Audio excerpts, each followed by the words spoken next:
वैसे सीरियसली अगर बात की जाए तो बेचारी नयाब ने क्या देखा है, सारी एपिसोड्स में ही रोती धुलाती रही है। पहले अपने मेके में और अब ससुराल में जाकर जलील ही होती रही है। सिवाय दादियों के अलावा इसको किसी ने नहीं अपनाया या फिर जुनेद ने इसकी हेल्प की है। हर बहुत ज़्यादा परेशान है और सोचती है कि आखिर मेरा फ्यूचर क्या है। मेरा फ्यूचर सिर्फ अपने बेटे हैदर के साथ है, जिसके लिए मैं कोई भी काम कर सकती हूँ। इसलिए आप देखेंगे कि जैसे ही वो उन लोगों के घर जाती है और जाकर बात करती है ज़ावियार से और कहती है, भाई मेरा बेटा वापस कर दो वरना मैं आप लोगों का बहुत बुरा हश्र करूंगी। और ये बात कोर्ट कचहरियों तक जाएगी।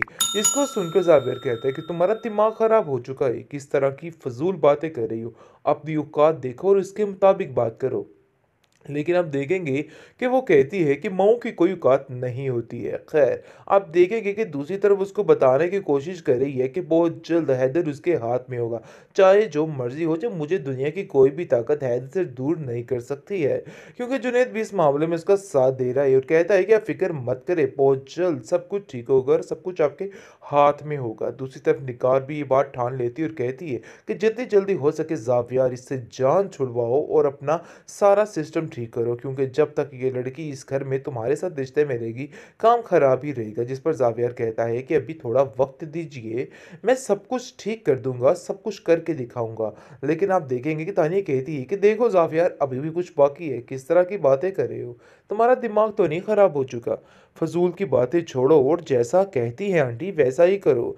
देखो, अब इस लड़की का यहाँ पे रहना बिल्कुल भी सेफ नहीं। मुझे तो ऐसा लगता है कि लड़की हैदर को नुकसान तक पहुंचा सकती है। लेकिन तुम्हें इस बात की समझ नहीं आ रही और तुम समझ रहे हो कि वो अभी भी कुछ बाकी है आप दोनों के दरमियान। पता नहीं क्या सोच रहे हो और क्या कर रहे हो। अरे कुछ नहीं तो अपने बेटे का ही सोचो। क्यों तुम इस तरह की हरकतें करके उसका भी जीना यानी कि मुश्किल कर रहे हो?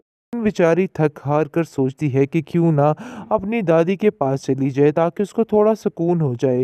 लेकिन कहीं ना कहीं वो जानती है कि उसकी भाभी उसके साथ कैसा सलूक करेगी। वो सिर्फ दौलत की पुजारन थी जिसकी वजह से वो खुश थी, वरना अब उसको एक पल के लिए भी वहाँ नहीं रहने देगी। जैसे ही वो बेचारी जाती है घर पे और जाकर देखती है कि उसकी भाभी उसको ऐसे पड़ जाती है, ऐसे चील कौवे पड़ जाते हैं, और वो कहती है कि तुम्हें शर्म नहीं आती?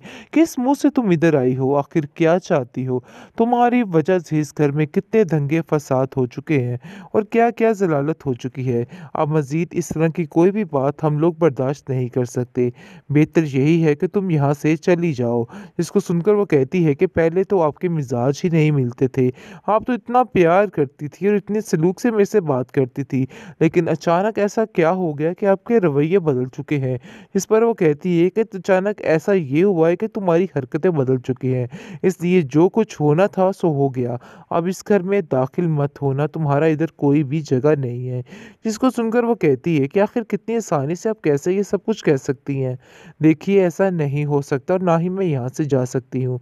उसकी दादी को उसकी बात पर पूरा पूरा यकीन है लो, लेकिन वो बेचारी बिल्कुल खामोश रहती है और कहती है कि बस कर दो ये तमाशे, आखिर कब तक ये तमाशे करते रहोगे? लेकिन आप देखेंगे कि दादी बेचारी की बात कोई भी नहीं सुनता है, बल्कि दिक्के मारकर नयाब को वहाँ से बाहर निकालने की प्लानिंग शुरू हो जाती है। इस पर दादी की तबीयत भी काफ़ी ज़्यादा ख़राब होने लग जाती है और बेचारी के पास कुछ भी नहीं रह जाता है। ऐसा लगता है कि नायाब को कि वो बिल्कुल अकेली रह चुकी है। हर कोई हर तरफ से उसको ठुकराता जाता है और वो बेचारी अकेली ही हर चीज़ का मुकाबला करती रहती है। दूसरी तरफ ज़ावियार भी अपनी ज़िंदगी में खुश नज़र आ रहा है और उसको ऐसा लग रहा है कि जैसे सब कुछ ठीक हो गया है जिस दिन के नायाब उसकी ज़िंदगी से निकल चुकी है।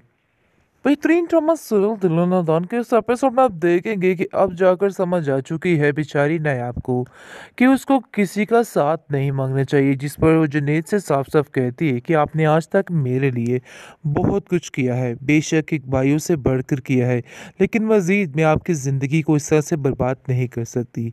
मैं जाऊंगी और जाकर जावियार से दो टोक बात करूंगी और इसको बताऊंगी कि आखिर असल हकीकत क्या थी, और ये सारा कुछ मैं बात शेयर करूंगी और हैदर को भी वापस वापस लेके आऊँगी। लेकिन जैसे ही अब देखेंगे कि वो बेचारी जाती है और जाकर ज़ावियार से बात करना चाहती है, लेकिन कोई भी इसको आगे नहीं होने देता। और बात ये है कि जवेरिया जो है वो आगे आ जाती है और कहती है कि तुम यहाँ से आगे नहीं बढ़ सकती। यानी कि तरह-तरह की बातें उस पर करती है और तरह-तरह ज़लील करने की कोशिश करती है और कहती है कि तुम्हारी हिम्मत कैसे हुई? तुम जैसी लड़कियाँ इतनी बेधड़क होकर कैसे ऐसी बातें कर लेती है? बहुत ज़्यादा उसकी यानी कि इज़्ज़त नफ्स को ठेस पहुँचाती है तो एक थप्पड़ उसके मुँह के ऊपर मार देती है नायाब और कहती है कि तुम्हें शर्म आनी चाहिए। मैंने तुम्हें पहले भी समझाया था कि तुमने जो हरकत की है बहुत गलत की थी, लेकिन दोबारा तुमने वही काम किया है। दोबारा मुझे इसी तरह से तुमने ज़लील करने की कोशिश की है। अब मैं तुम्हें बर्दाश्त नहीं करूँगी। जिस पर आप देखेंगे कि उसकी माँ कहती है कि तुम्हारी हिम्मत कैसे हुई ये सारा कुछ करने की? मुझे तो समझ ही नहीं आ रही कि आखिर तुम ऐसा कैसे कर सकती हो? आगे से आप देखेंगे कि तानिया खड़ी होती है और कहती है कि तुम अंदर नहीं आ सकती हो। ज़ावियार से तो मिलना नामुमकिन सी बात है। निगार भी ढाल बनकर खड़ी हो जाती है तानिया की और कहती है कि तानिया बिल्कुल ठीक कह रही है। उसको दिक्कत देकर इस घर से बाहर निकालने की कोशिश की जाती है, जिस पर सब लोग मिलकर यही कहते हैं कि इस औरत को यहाँ पर नहीं आने दिया जाएगा। इस पर आप देखेंगे कि उसको इस घर से बाहर निकाल दिया जाता है। बेचारी दर-बदर की ठोकरें खाती हुई नज़र आती है। उसको समझ ही नहीं आ रही कि वो क्या करे, लेकिन बेचारी थक-हार कर सोचती है कि क्यों ना अपनी दादी के पास चली जाए ताकि उसको थोड़ा सुकून हो जाए। लेकिन कहीं न कहीं वो जानती है कि उसकी भाभी उसके साथ कैसा सलूक करेगी। वो सिर्फ़ दौलत की पुजारन थी जिसकी वजह से वो खुश थी, वरना अब उसको एक पल के लिए भी वहाँ नहीं रहने देगी। जैसे ही वो बेचारी जाती है घर पे और जाकर देखती है कि उसकी भाभी उसको ऐसे पड़ जाती है, ऐसे चील कौवे पड़ जाते हैं और वो कहती है कि तुम्हें शर्म नहीं आती? किस मुँह से तुम इधर आई हो? आखिर क्या चाहती हो? तुम्हारी वजह से इस घर में कितने दंगे-फ़साद हो चुके हैं और क्या-क्या ज़लालत हो चुकी है। अब मज़ीद इस तरह की कोई भी बात हम लोग बर्दाश्त नहीं कर सकते। बेहतर यही है कि तुम यहाँ से चली जाओ।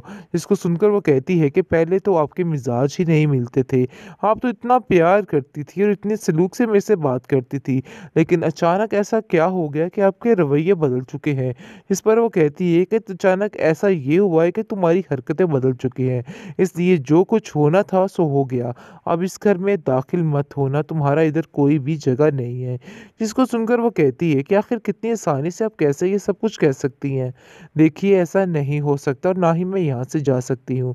उसकी दादी को उसकी बात पर पूरा-पूरा यकीन है लेकिन वो बेचारी बिल्कुल खामोश रहती है और कहती है कि बस कर दो ये तमाशे, आखिर कब तक ये तमाशे करते रहोगे?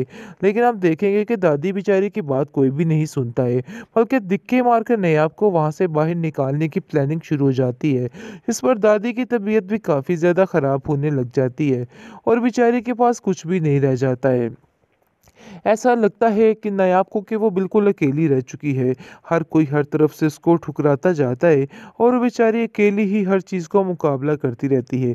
दूसरी तरफ ज़ावियार भी अपनी ज़िंदगी में खुश नज़र आ रहा है और उसको ऐसा लग रहा है कि जैसे सब कुछ ठीक हो गया है जिस दिन के नायाब उसकी ज़िंदगी से निकल चुकी है।